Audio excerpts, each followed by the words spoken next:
Dahil daw sa budget para sa kani-kanilang proyekto, kaya napapirma ang mga kongresista sa impeachment complaint laban kay VP Sara Duterte.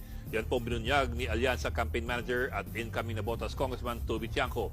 Sa programang historiko ng One News, sinabi ni Tiangco na napapirma umano ang mga kongresista sa impeachment complaint dahil sa anyay conditional release ng mga proyekto sa pinasa nilang budget kay Pangulong Marcos. Ito raw ang dahilan kaya hindi pa rin kumbinsido hanggang ngayon si PBBM sa pag-impeach kay VP Sara. Sinusubukan pa ng News 5 na kunin ang panig ng Kamara at ng Palasyo.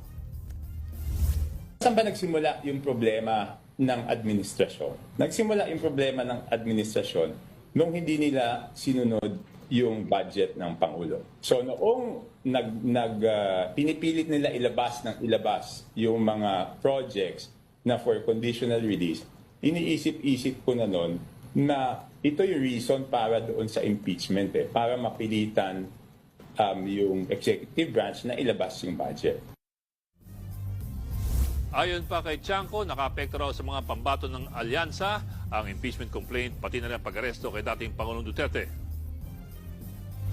I'm saying this because yung impeachment was self-inflicted. Pinigilan ko sila noon. Ayaw nilang makinig. Sinabi ko, maapektuhan yung mga senador natin. Ayaw nilang makinig. So yan ang nangyari.